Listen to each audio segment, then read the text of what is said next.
Ya, Ibu. Assalamualaikum warahmatullahi wabarakatuh. Selamat sore pada teman-teman dan Bu Yuni juga Pak Karo-Karo sebagai dosen pengampu mata kuliah eh, komputer aplikasi akuntansi. Perkenalkan kami dari kelompok 1 kelas A2 yang dimana kami beranggotakan dari saya sendiri Agung Laksono, ada Muhammad Hafiz Haruseno, Ihsan Rama, Melani Dulstari, Ibnu Arik Muzaki, dan juga Sada Maharani. Pada kesempatan kali ini, kelompok kami akan mendemokan aplikasi hasil rancangan kelompok kami berupa sistem aplikasi kasir. Nah, mungkin lebih jelasnya berikut daripada demo aplikasi kami. Dimulai dari halaman login yang akan dijelaskan oleh rekan saya, Hafiz Harusena. Baik, untuk yang selanjutnya yaitu terkait dengan halaman login dari tampilan sistem kasir iMart sendirinya ini yang kami kembangkan menggunakan web-based application berbasis localhost 8080. Halaman login ini berfungsi sebagai gerbang awal untuk membatasi akses ke dalam sistem, sehingga hanya pengguna yang memiliki akun saja yang dapat masuk. Di bagian tengah tampilan terdapat sebuah login card dengan desain modern berwarna ungu gradasi. Dan elemen-elemen yang terdapat pada halaman login antara lain, yang pertama judul Welcome iMart Kasir. Bagian ini itu untuk memberikan sapaan pembuka sekaligus menunjukkan bahwa sistem digunakan untuk aktivitas kasir. Dan yang kedua, form input username dan password yang digunakan untuk pengguna harus memasukkan username dan password sesuai akun yang telah terdaftar. Username digunakan untuk identifikasi pengguna dan password digunakan sebagai autentikasi keamanan. Dan yang ketiga itu tombol masuk. Setelah mengisi form, pengguna menekan tombol masuk untuk memulai proses validasi. Dan yang keempat yaitu terkait dengan copyright dan identitas kelompok ditampilkan sebagai informasi bahwa sistem ini adalah hasil pengembangan kelompok kami. Untuk alur proses login sendiri, ketika pengguna menekan tombol masuk, sistem akan melakukan beberapa langkah.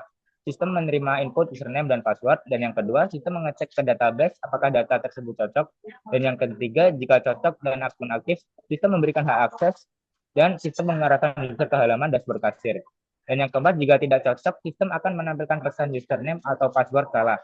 Dengan proses ini, sistem mampu memberikan pengendalian internal yang baik karena memastikan hanya pengguna berotorisasi yang dapat mengakses transaksi.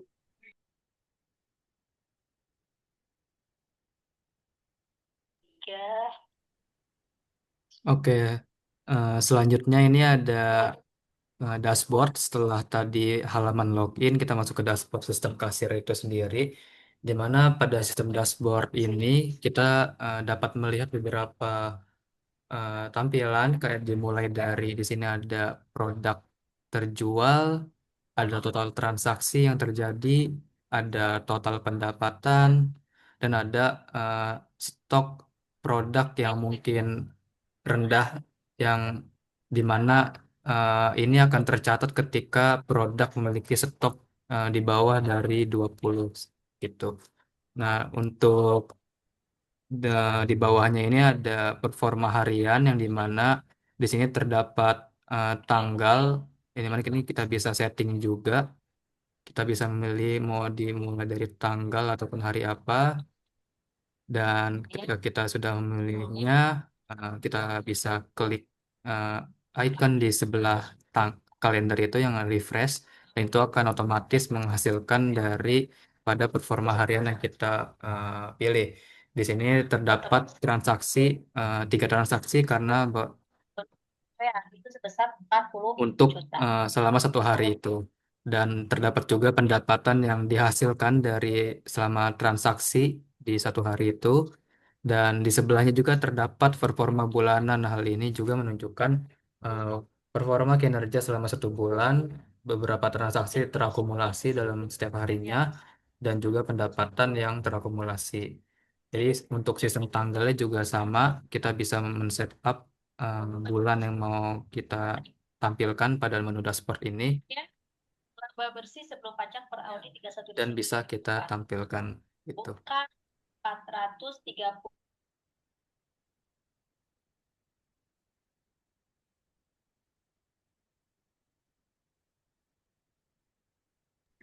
Oke, bagian dashboard selanjutnya Kita bisa lihat bersama bahwa terdapat diagram pie yang menunjukkan produk paling sering dibeli dari iMart ini sendiri.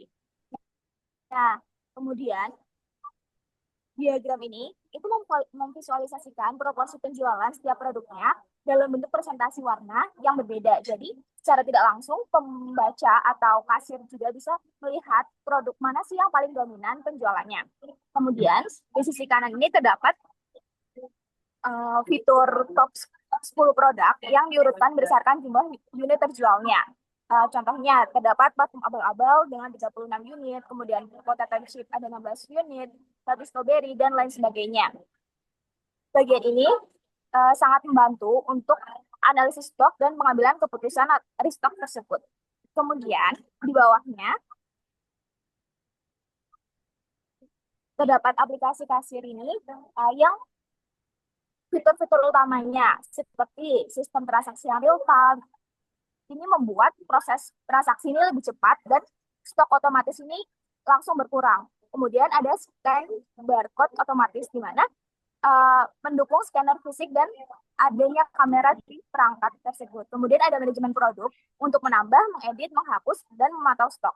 Kemudian ada laporan penjualan yang dapat difilter berdasarkan tanggal dan diekspor. Kemudian ada dashboard analitik yang menampilkan grafik dan statistik penjualan secara real time. Kemudian ada sistem keamanan karena berbasis role dan membatasi akses penggunanya. Mungkin itu saja di bagian dashboard.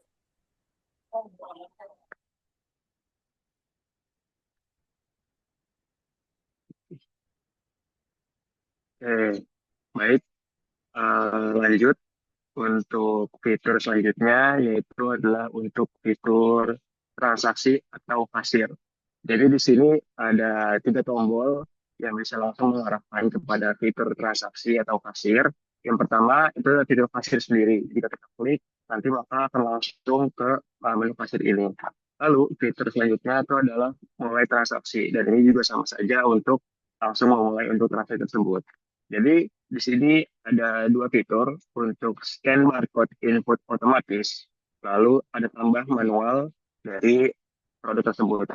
Pertama, saya contohkan untuk tambah fitur manual. Yang pertama, contoh kita ingin menambahkan kafe latte, stoknya ada 100. Nah, ketika ada pelanggan membeli, mungkin dia akan membeli misalkan dua produk dan tambahkan keranjang, maka ini langsung akan terdaftar di sini untuk keranjang aktif dari si pembeli tersebut. Nah, itu untuk fitur manual dari si tambah manual ini. Nah, dan di sini ada scan barcode input otomatis yang dimana kita hanya perlu untuk menambahkan quantity saja. Contoh ada pelanggan yang ingin membeli produk kafe latte juga atau produk yang lainnya. Dan ini nanti barcode ini akan mengotomatiskan dari kode produk. Contoh untuk kode produk PRD 006 berarti itu adalah kafe latte. Jika PRD 002, maka itu adalah potato chips. Dan seterusnya, PRD 01 sampai 06. Nah, kita contohkan untuk produk kedua, yaitu potato chips. Maka saya akan menambahkan, misalkan ada customer yang menambahkan juga untuk membeli 6 potato chips. Nah, kita bisa langsung gunakan kamera perangkat.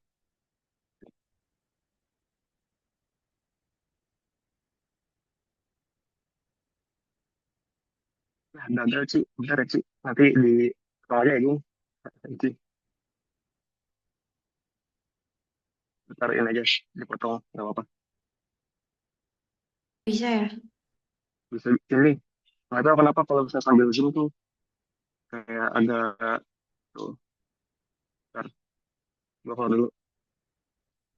Ya, kadang-kadang segitu makanya. Oke, langsung. Misalkan ada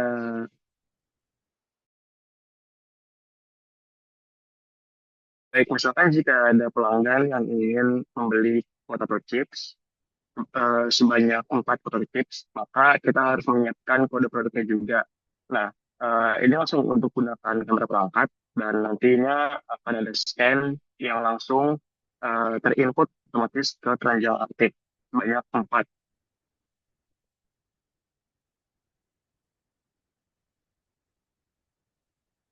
Baik, di sini berhasil. Nah, nantinya akan langsung terdaftar di sini.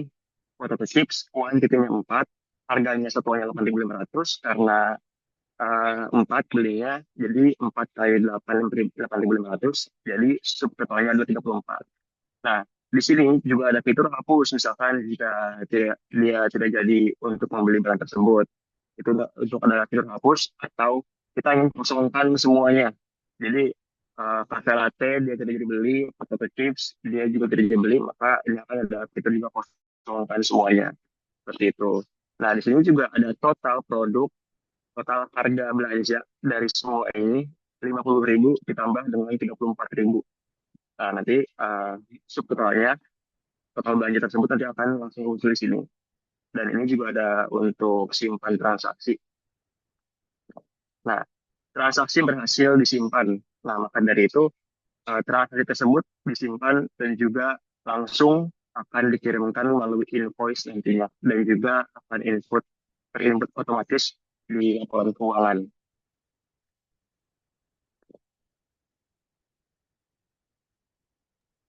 Oke, baik.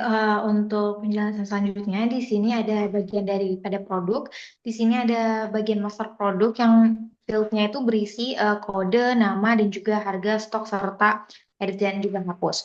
Untuk kode ini kita harus unik karena memang masing-masing produk sendiri harus memiliki kode yang berbeda-beda. Lalu untuk nama sendiri, nama menyesuaikan dari produk iMark itu sendiri. Lalu ada harga disesuaikan dan juga stoknya. Lalu di sini ada fitur edit dan juga hapus. Boleh diklik untuk fitur editnya. Nah, ini untuk bagian edit, ini kurang lebih sebenarnya untuk adjust dari segi produknya jika memang ada sesuatu yang berubah dari produk tersebut, entah dari segi harga ataupun nama dan kodenya. Balik lagi. Nah, di sini juga ada fitur hapusnya. Jadi mungkin ini untuk beberapa produk yang sudah tidak terpakai dan lain sebagainya. Boleh next ke fitur selanjutnya.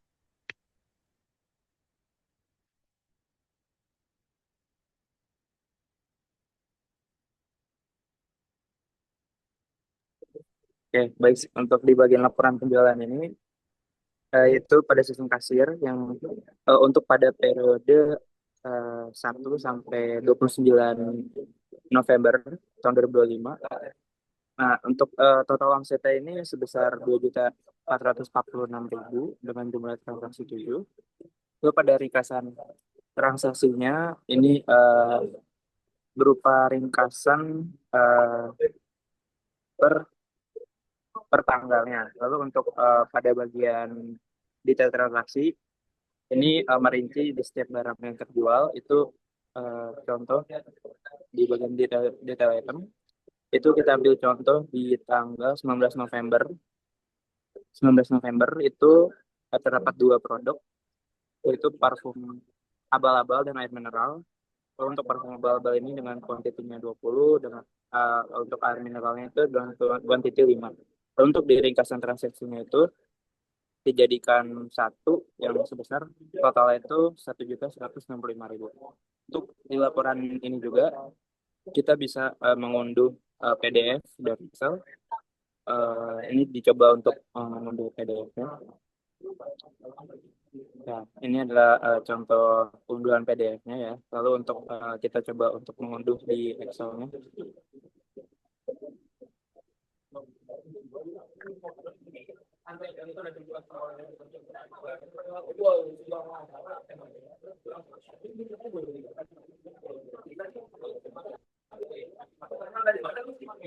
Nah, ini adalah hasil unduhan. Kita akan diarahkan ke bagian Excel.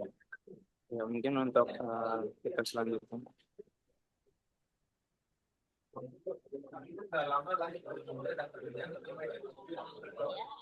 Oke, tadi ketika sudah selesai semua, ketika sudah selesai menggunakan aplikasi kasir, kita bisa melog out daripada aplikasi itu agar aplikasi berjalan dari awal lagi ketika ingin dimulai lagi. Nah, ini ketika tadi di logout juga akan otomatis masuk ke halaman awal login. Dan mungkin itu semua tadi hasil dari pemaparan dari kita dan masih perlu banyak pengembangan lagi, masih bisa dikembangkan lagi. Sebenarnya cukup sekian dari kelompok satu, kurang lebihnya dari proses pembuatan ini. Mohon dimaafkan. Wassalamualaikum warahmatullahi wabarakatuh.